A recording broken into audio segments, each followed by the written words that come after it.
nearly 100 years. This radio station, WTMJ, carried Packers radio broadcasts. A relationship dating back to 1929 when the team was only a decade old. 4 years ago, it was announced the team was moving to a competing radio station in this market, FM's 97.3 The Game, an iHeartMedia station. It was news delivered with great fanfare at the game. I think it would be the big get to bolster local sports programming. Instead, it appears the deal could possibly have been a station killer as iHeart flipped the radio station to music, fired a bunch of on-air people, and relegated a bunch more to streaming. The remainder of the season's games for the Packers will be broadcast on another station, but for this week, as it'll be simulcast. So why'd the Packers ever leave WTMJ? Could they be back on airwaves someday? How'd this happen, and what's the larger landscape as we listen to and watch our favorite teams, radio, television, cable, streaming?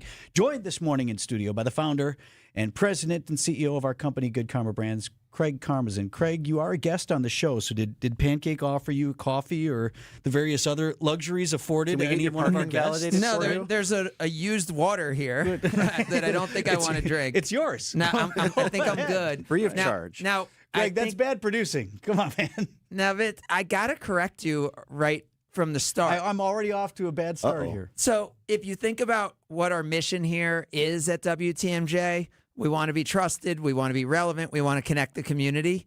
Like you just said, the games moved to another station, but you didn't say where they moved to. Like if we're trying to serve the people who are watching and listening to us, we need to tell them where they can find the games now. The next, okay, so it had been at 97.3 The Game. The games will now be on 95.7. Yeah. This week. And again, because we don't look at it the way I think a lot of people do, is like, oh, we don't want to redirect people to competition. Like people come here for information and we want to serve them. And at our front desk, we get calls constantly like, hey, where could I watch this game? Where could I listen to this game? And for us, it's not about, oh, is it just on a Good Karma, radio station or other asset? It's we want to serve this community. Can I tell you a quick story on that? So remember when, what's the Fox music show, with the singers? And American Idol? American Idol, when it was white hot, right? Okay, and we're over there at Channel 4, and the local kid, what was his name? Danny Goki? Danny Goki, right? And he's like one of the last two standing, right? And we're it was a big deal. Looking around at us, we're like, what are we supposed to do about this? Yeah. And at some point, like they were having a parade for him on Wisconsin it was Avenue. like Danny Goki Day. Yes, and there were some voices who were like, "Well, we can't talk about the parade." I'm like, they're closing Wisconsin Avenue, man. Like it's genuinely happening, right? All right, well, let's get to it, Craig. Questions have come up time and time again as to why the Packers ultimately ended up not being here, and they are right now somewhere else. To the extent that you're willing or able to talk about that, what happened 4 years ago? Yeah, it was all Steve Wexler's fault. He was running at the time. Thanks, Craig. No. Steve Wexler had such a deep heritage and connection with this radio station and with the community and with the Packers, and he did everything he could. But really what happened over the years was the Packers changed the relationship that they had with radio, right? So when you listen to the Milwaukee Brewers radio network, those games are on not only WTMJ and streaming on our app, but are on 50 other radio stations. But we sell the advertisers that are in that. Mm-hmm. And not only when they're on those 50 other radio stations, but if they're on Sirius XM or you're listening on the MLB app. So you're selling the entire Brewers radio network. So our advertisers got to be a part of the audience no matter where the game was being consumed. A few years ago, the Packers changed it, and the Packers took that in-house. So the Packers radio network, the Packers sold all of those advertisements. And so all we had was at WTMJ was the ability to sell just the commercial breaks. So when Wayne Larrivee was saying, oh, they're in the red zone, brought to you by, we weren't selling any of that anymore. And there just wasn't as much value for advertisers. So the amount of money that they wanted to charge us for it wasn't commensurate with the value that we could bring back. And the idea of losing a lot of money in this day and age as a media company is really difficult to do. So it just didn't make sense, especially knowing that between ESPN Milwaukee, The Truth, WTMJ, we have so many great content creators that we could do great pregame and postgame coverage where we could sell all of those things. So for us, it came down to a business decision, and what was right for our teammates long term. Because as you said, I can't speak to anything that's going on with iHeart, but oftentimes you make one bad decision, it could have a trickle down of how it can impact the overall organization. It happened just before I was hired here. There's been some talk about whether or not the savings went directly to me. That apparently is not the case. But I mean, I don't know. You know, pretty expensive over I here. saw that new Maserati you were rolling in on. Wow, that's I want nice. I want you to say that again, Craig, because I think many would be shocked to hear that it was a loss leader. No, and it wasn't not a all loss of these. leader. Well, that's different. It was a lost loser. Lost. Okay, Like, right. I mean, that we lost money. Like you could argue. People think you have the Packers. You're getting rich off of that. The Milwaukee Brewers will argue much better that they should be a loss leader because the Milwaukee Brewers have 180 games a year. Mm-hmm. So if you think it's 180 opportunities to bring more people to your tent that you can hopefully keep them in. If the Packers are losing $1 million a year for you, in those 18 games, like there wasn't really a opportunity for us to make that back or to be successful with it. And for us, we found that moving on and still making sure we got all the Packers news and information, and we, again, made sure we were true to being that trusted, relevant source for Wisconsin, people, like that was the better move. Yeah, it's so interesting, Craig. I remember when I was working at an ESPN station in La Crosse, we were the rights carrier for Badgers football and basketball through Learfield, and I was shocked to learn just how much goes into, you're not just airing a sports team, you're airing the package that comes with that, coaches shows, side shows, and all of that gets caked into what you air on the station. Can you speak a bit, when it comes to the Packers, it's not just airing a Packer game 16 times a year or 17 times a year. It's much more than that. No, and it's great content, right? Like you want to have all that if you're serving the sports fans in the way we do across both WTMJ and ESPN. So all of that content is great, but we also employ Mark Tauscher, who we hear every morning here. We employ, Mark Chimura and a ton of other, experts in the field. So for us, there's a value to all of that. Just like anything else, it's figuring out what the right price is, right? So the Packers, being the Milwaukee affiliate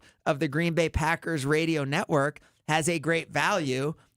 And at the time, it may have had the value that the game chose to pay for it. And by the way, it still may have the value. Like, let's not assume, the game is unsuccessful, so they had to do this or that. They're a large publicly traded company with billions of dollars of debt.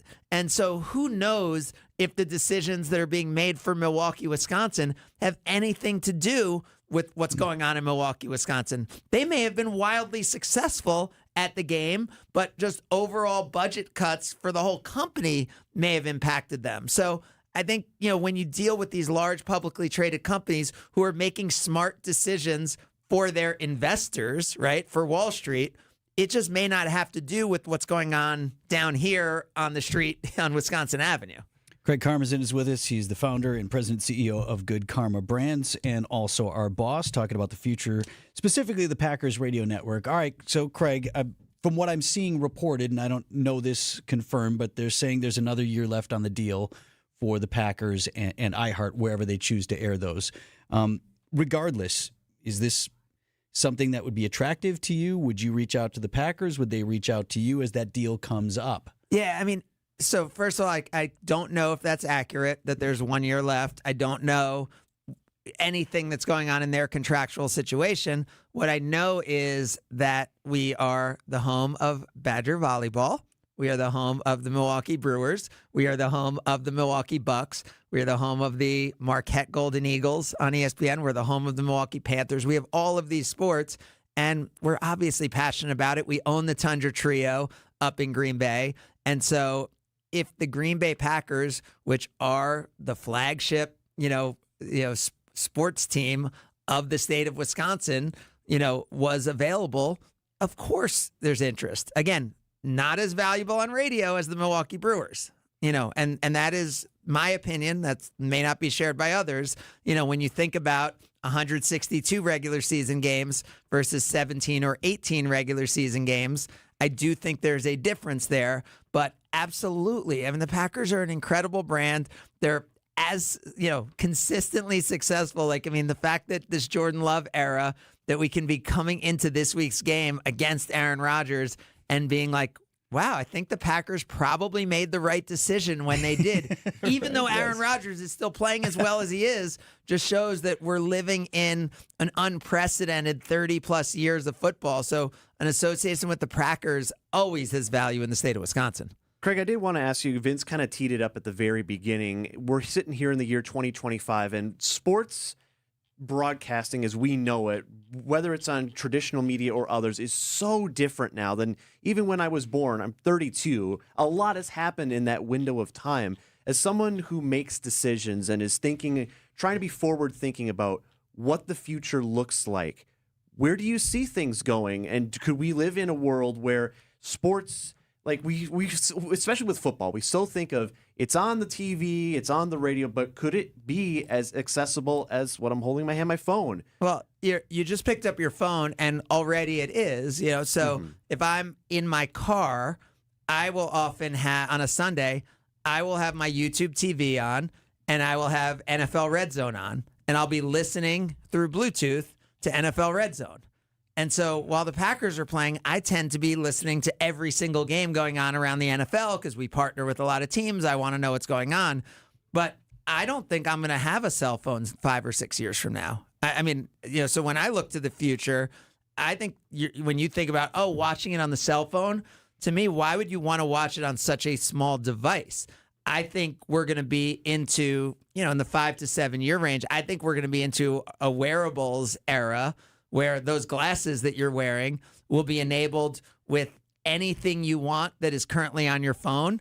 So your entire field of vision could be the game. Like, why watch it on a little phone you're holding in your hand, and why have to hold something in your hand? That'd be amazing. When you could just be, have your glasses on and your whole field of vision. It'd be like being at the game. So I think as we look at rights and how things are changing, I think, there's going to be more autonomous vehicles, which means that more people will be able to watch the stream of this show rather than listen to the stream or listen on the radio. I think how we consume media is going to continue to change, which is why it's so important for us to be relevant, not to a single platform, but to have content that is unique and is serving our audience. Last thing for you, Craig, is we're coming up on 9:22 here. Craig Karmazin is with us, founder of the company here. We have ESPN New York, ESPN Chicago, ESPN LA. You're involved in the sports landscape across the country. Do we look back at some point or tell our kids or grandkids, there used to be a time when games were free on TV. Like, are we going closer to, I don't know if I want to say a pay-per-view, but some sort of long-term subscription service where free games over the air are gone? There's more free games today than there have been in the last 20, 30 years, if you look around the overall landscape. So you think about the way things went, and we were all paying for cable bundles, so that was all pay TV. We are seeing more games return to over-the-air TV. We've seen it. We've partnered with the Milwaukee Brewers, and here in Milwaukee, we brought 10 games to Fox 6 in Milwaukee this year. So when was the last time you have Milwaukee Brewers games on over-the-air TV? And I think you're going to see more and more of a trend of that.